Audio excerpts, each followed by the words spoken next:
Hello and welcome, and in today's video I'm going to be showing you the top 10 most important Ark tames, so let's get straight into it.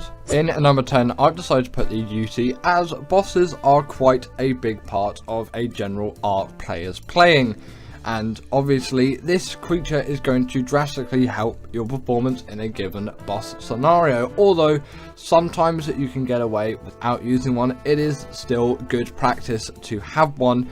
And it is so much better that they're in the game than if they weren't in the game. Although a bit of a late addition to Ark coming in 2017, they have been used non-stop ever since, and they really do deserve to be an important Ark creature.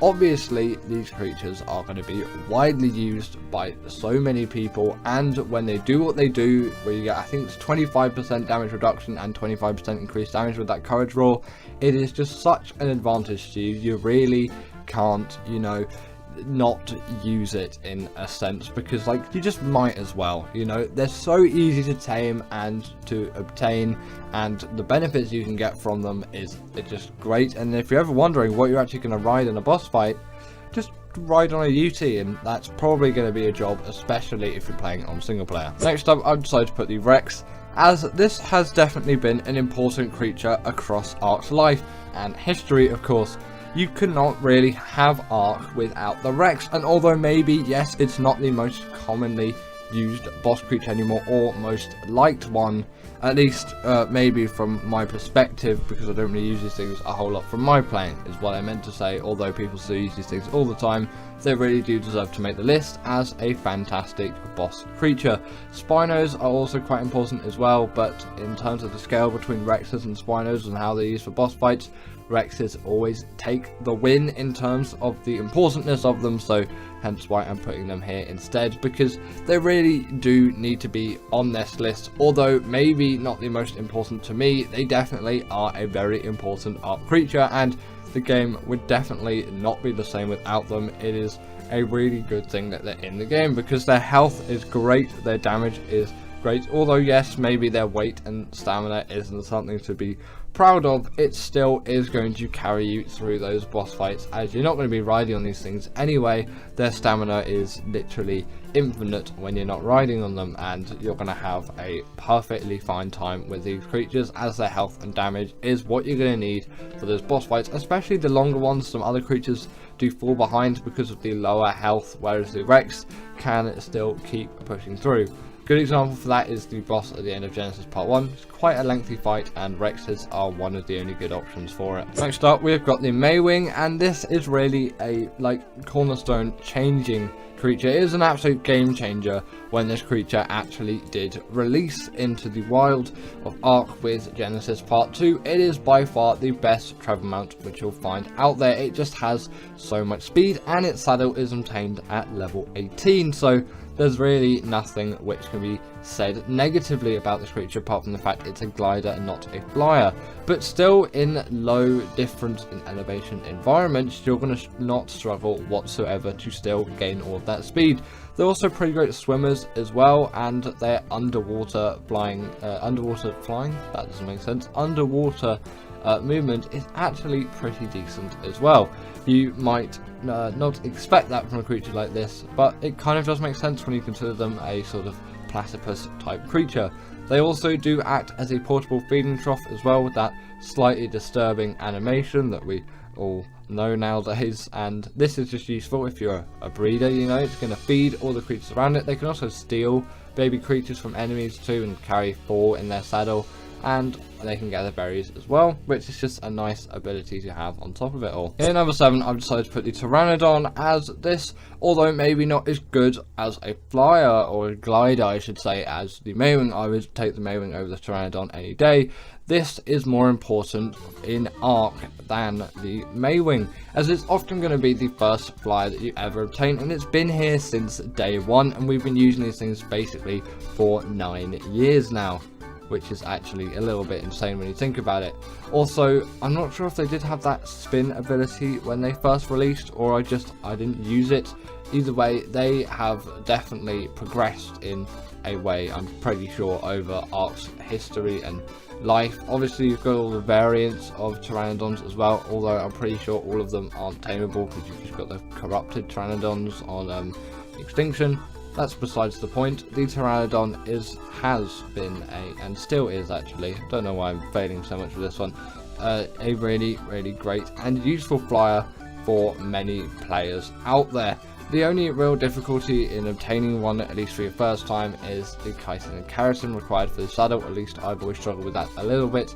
Not really nowadays, because, you know, just killing a few insects and you can get it all done. But if you don't know exactly what to do and then you start farming carb enemies for ages, especially if you're on official rates, it can take some serious elbow grease to actually get through a tame like that. But yes, it's been very influential and it's deserving of the list. I've decided to put the Stego on the list as I find this is one of the best berry gatherers out there, and the game would simply not be the same if this creature wasn't here. Yes, the Trike and the Parasaur have played their part too, but in my opinion the Stego has played the biggest of them all.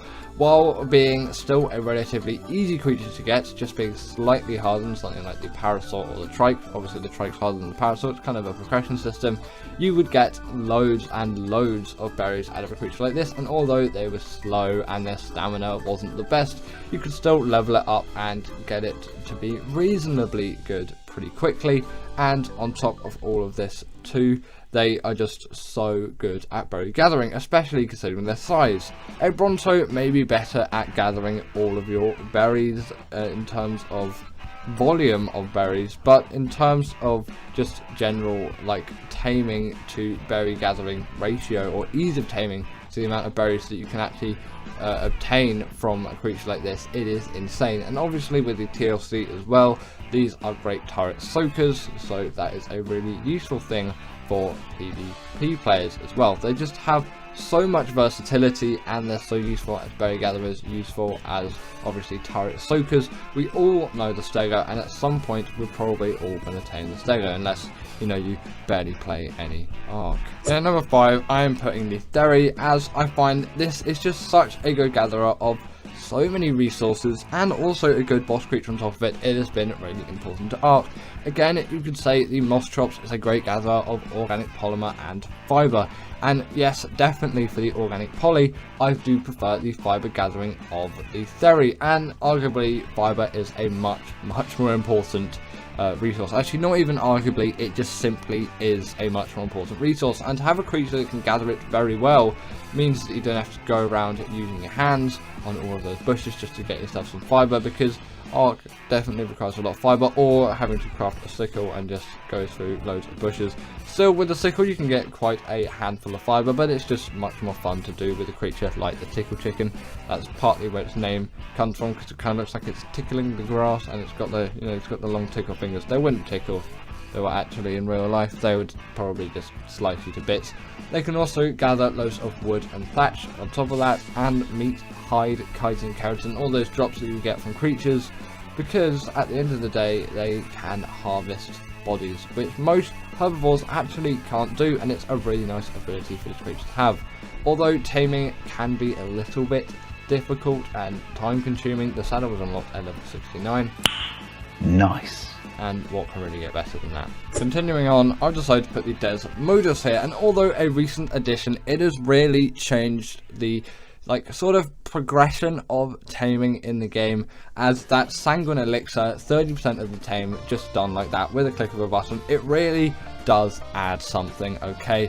It just changes up the game dynamic for some difficult or longer tames. On top of this, it can also gather blood bags, which has been something which has been an absolute pain to do until the Desert Modus released. It is also just a very fast glider, and it can pick players off mounts with absolute ease in given PvP scenarios, so you really won't struggle whatsoever to you know, use this thing for PvP usage, because they are just goated at that, in my own words. but also just for PvE. Obviously that taming is insane. The blood bag gathering also makes them really good for taming bloodstalkers, and I love that creature.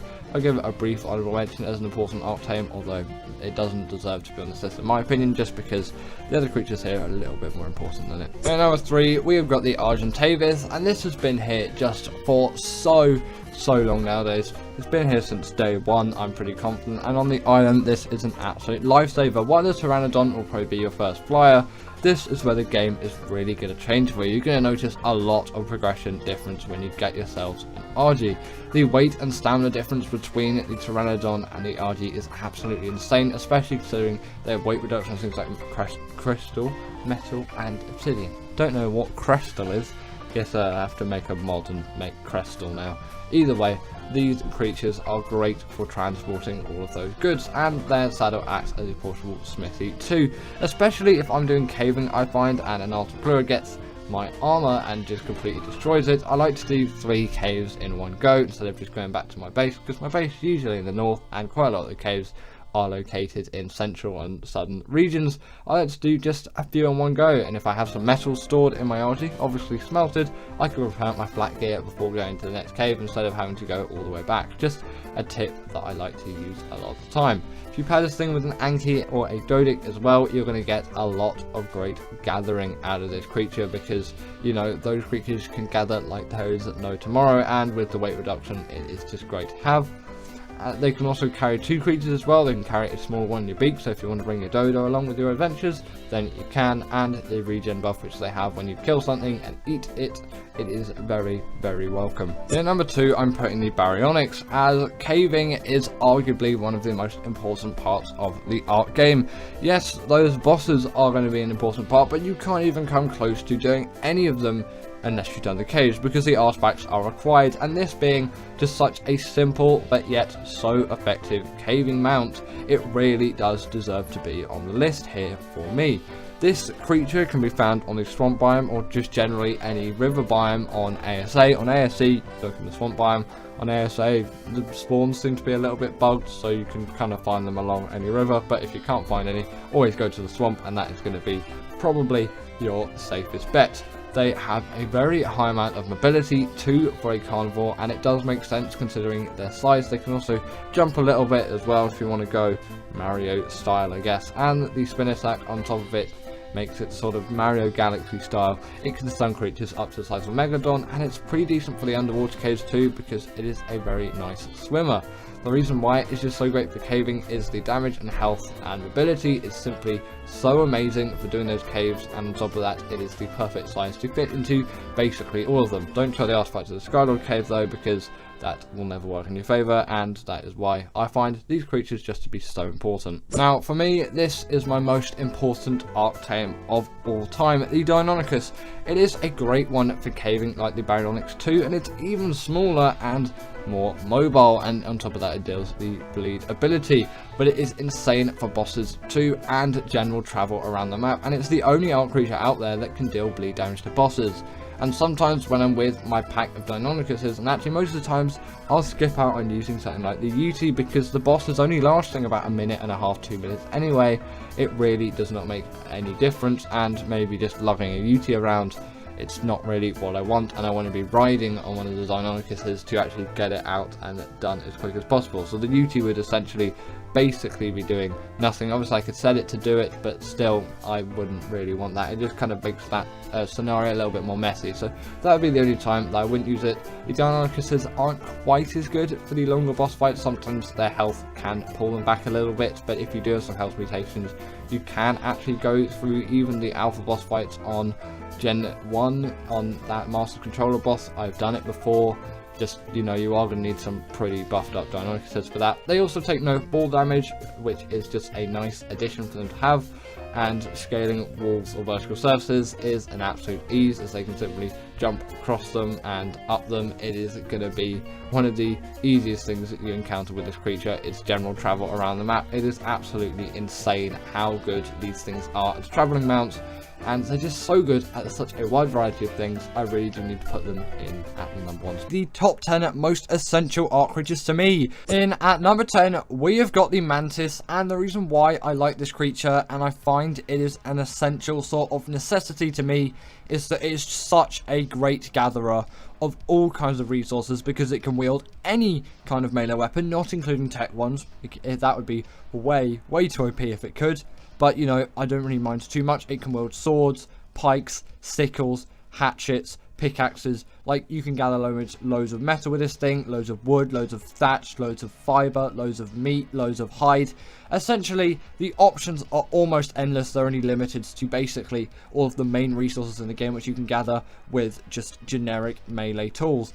Obviously, this thing can't gather berries, but you know, you have the herbivores for that, and it's not too much of an issue anyway. Something like a parasaur or a stego or a trike will really net you some great berry gain in the early game, and actually one of those creatures is on the list today. Next up, we have got the Allosaurus, and I kind of find this as a bit of a necessity along with the Carnotaurus as well. I really like that creature as well, probably more so the Carno, but the reason why I'm putting this here instead of the Carno is because of public opinion, and my very strong opinions of the Carnos do not translate the best to my audience. So this is why I'm putting the Allo here. I'm listening to you, and I do definitely agree that the Allo is a great creature, and it will really net you through loads of bosses. A Rex will be great as well, although I wouldn't say that is a necessity nowadays. It's just, you know, a generally good creature to have, which, you know, you'll probably want to use a lot for just general bosses. And you know, Gigas and Carcharodontsauruses as well, which some might say is a necessity for extinction, but just on a general Ark whole, you don't really need those creatures too much. You only really need them for that map, so that's why they're not on the list, if you were wondering later in the video why they're not appearing. Also, this is kind of a bit of my personal opinion as well, but you know, feel free to disagree with this list as well. But personally, I do think the Allo is a really great, pretty much essential creature. Deals the bleed ability. They come in packs. You can get so much damage dealt with these things, and especially if you have a pack of 3, actually, you're just going to be dealing so much damage to things. Really easy to tame, especially on AS8 because of that baby mechanic, and they're just in every version of Ark, and like everyone just has access to them. So definitely go ahead with the Allosaurus if you have never tamed one before. Next up, we have got the Baryonyx, and this creature for me is essential for doing any kind of caving. You could use the Shadowmane as well, but I'm sticking to my roots here with the Baryonyx, and I think this is a truly essential creature for caving, like I've just said.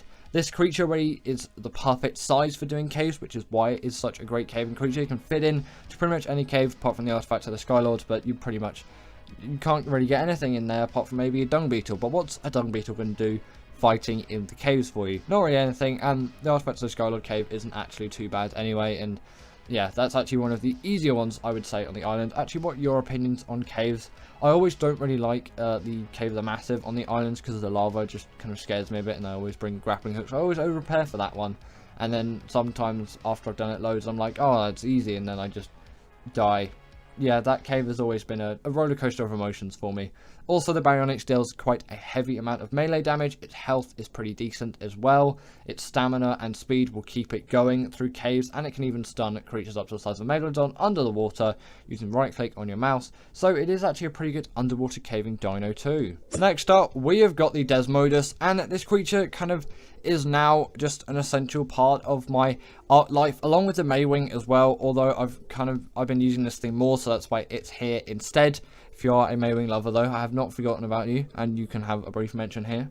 That's your mention. Sorry, I know it's a little bit puny, but we are here to talk about the Desmodus after all. This thing has Sanguine Elixir, absolute cheat for tames, and as a PvE player, that really does just generally help me out. Yes, taming hasn't been too much of an issue for me, but it just speeds up the process even more, and the ability to farm blood bags is really useful for the next creature on the list, which I personally think is like really essential, and I love that creature to death. And this essentially just allows me to tame more of those, so I am very thankful for Desmodus. And also, these things can go invisible in the nighttime as well, but because I was in the Wastelands biome on Extinction, I can't show you that because it's never nighttime. And for some reason, when I'm recording B-roll and then I keep exiting and entering the game, going through full screen and not full screen, sometimes things in the game will glitch, and it kind of glitched there a little bit. And if you couldn't tell already, next up we have got the Bloodstalker. This creature had to make it into the list for me, as in my opinion, it is the best underwater creature, no questions asked, and you're probably going to need to spend some time underwater in Ark. Obviously, you're not going to use these things for defeating the Moda on Genesis Part 1. That's the only really underwater thing that these things can't do, but any kind of underwater caving or underwater exploration, these things will do perfectly, and you can kill quite a lot of things underwater as well, although you might want some of the bigger, beefier underwater creatures to deal more of that damage and just generally get more of that done, because, you know, the Bloodstalker isn't going to be able to do absolutely everything for it, so, you know, you always have to be aware of all of that. But personally, just for any kind of underwater travel, underwater looting, this creature really does just work for me. It has so much agility. You can see if creatures are aggroed onto you or not, which is really useful. These things also can just speed away from any kind of predators really quickly. They can glide across the top of the water as well if you're just trying to get across the ocean instead of just actually go in it. But even if you are in it, they are just so agile and so mobile, and when you're out of the water, they're still a really great agile mobile creature as well, which can't really be said for most other underwater creatures, as they'll just die or they don't even really come out of the water anyway. But you definitely can kill some underwater creatures by doing some mildly sketchy bugs and then clipping them out of the water. That has definitely happened to me a few times. Next up, we have got the Deinonychus, and I really do think that this creature deserves to be on the list for the essential Ark creatures, as it's just so powerful for defeating any kind of bosses, and it's extremely mobile as well, and ridiculously easy to tame. This is like basically the perfect ideal carnivore for me, and although some of you may say that these are a little fragile, they really aren't, and you can get so much use out of them because they deal so much damage. They're barely even going to take damage from the opponents, as they're not even really going to have any time to even think of attacking you. And yes, maybe they don't have the largest health pool in the game. You can still level up that health as much as you want, really, and obviously you can get some health mutations when breeding and get some even better Deinonychuses out of it, and obviously tame some high level ones as well, get some high level eggs and then raise those and then breed those together and do that, and then you're going to have such a successful time. And with the pack buff and all the buffs they have, you really should not have an issue with it. Also, talking about these things' mobility, they go at absolute ripping speeds, and they also do take no fall damage whatsoever, which does play quite a huge benefit towards them. Also, they can kind of parkour around the map as well, which is a really nice, neat ability for them to have. Obviously not quite as elegant as the Thyla solution, but still they can really get around the map with absolute ease. Next up, we have got the Stegosaurus, and on the island and pretty much any map, this is just my go-to berry gatherer. But as we kind of go closer to the #1 spot, it's going to hone in more on the more essential creatures for the island, as most people do of the island, so I'm going to just kind of hone in on that more. And from here on, actually, there are no creatures which are not on the island. Obviously, previously we've had Bloodstalkers and all of that. Yes, very essential creatures to me, but also just for Ark and for things like the island, maybe not so much because they don't even spawn on those maps. But obviously you can tell what this Stego is going to do. This thing is just such an insane berry gatherer and can also ward you against Microraptors, so they can't do anything to you now, which is good. Didn't really expect that, but it's probably just to do with some rider protection. They're also really great for PvP tanking as well, and just for general tanking of damage in the game. You could even probably do some bosses with Stegos. Probably wouldn't recommend it, but you can definitely do some of them with it, maybe on Gamma. I don't really know why you would want to, because there's some other creatures. Bit of an unnecessary point, but I guess I challenge one of you out there to do all the bosses on the island with Stegos. That would actually possibly make a really good YouTube video, but do I have the time and commitment to do that? Definitely not. Next up, in at the #3 spot, we have got the Pteranodon, and isn't your first flight and just general early flying around a really essential part to your Ark game? Probably, and this really does assist you with it, and especially on maps like the island, your progress is going to absolutely skyrocket when taming one of these creatures. And also for PvP use as well, they are very good on that front as well, as they can be used to do some raids in the early stages of the game. For those lower level bases, you just go in and you just spam that spin attack and just absolutely wipe everything out within that base. Definitely works. Obviously, don't bring it to the alphas of the server with their tech base, that's not really going to work, but for those lower level early raids, they will definitely benefit you quite largely, and they do have some pretty decent speed as well, especially considering an ASA on servers now, and actually just for a while you can't level speed on flyers. Obviously that used to be a thing, a bit of an unnecessary point, but on single player I've always had that on, and people did think that you weren't actually you wouldn't actually be able to do fly. Well, no, it was character speed leveling, wasn't it? That was a new thing. Probably what I was thinking of. But you still can do that in ASA. Either way, obviously, you are limited by the original flyer's speed, and this thing can travel at some quite hefty speeds compared to some of the other flyers on the map. Also, it's a very simple tame as well. Just whack out a bowler and a club, or you can use some Trancaros just to be on the safe side.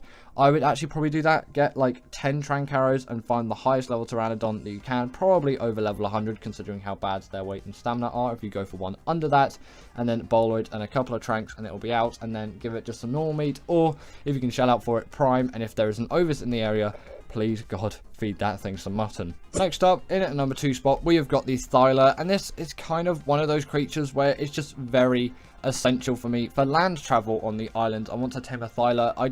I can get through the game so much easier, especially on maps like the island. Again, we are focusing on the island a lot more as we hone in further on the list. Like I said earlier, just to mention, it's not like I'm just completely dissing out other creatures because I don't think they're essential.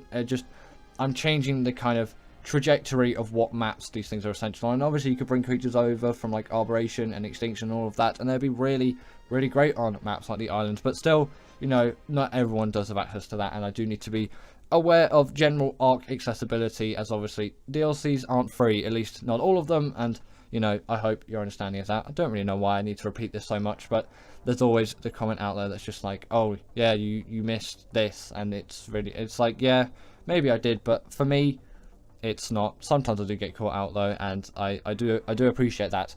Either way, obviously Thyla, really fast travel mount that can climb any kind of wall, vertical surface, makes it quite a good PvP creature as well. This thing also does deal bleed damage, which definitely plays a huge part into this being a great creature for just general, like, what was I even talking about? General PvE, general combat use, to do with that bleed ability, of course. Not sure if it had it at release, but it definitely does now, and it really does benefit this thing. And its mobility is insane, if I haven't said that already. These things can jump everywhere, and they can really get things done. And at number 1, we have got the Argentavis, and this creature is the epitome of metal gathering. I guess I'm also kind of going to put the Anki in this spot as well, as once they're put together, you just have yourself the gathering kings of the map.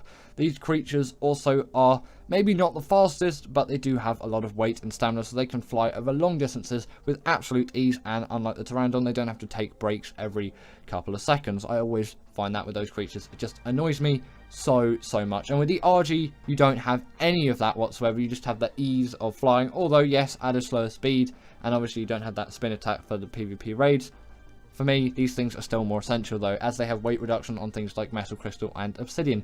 Pretty sure it's 50% as well, which is quite hefty, and you can just gather so much metal. And obviously they're a really great flyer. Their saddle also acts as a portable smithy, so if any of your metal gear or metal tools break on a mission of some sort, then you can just quickly repair them, easily done like that, no problems whatsoever.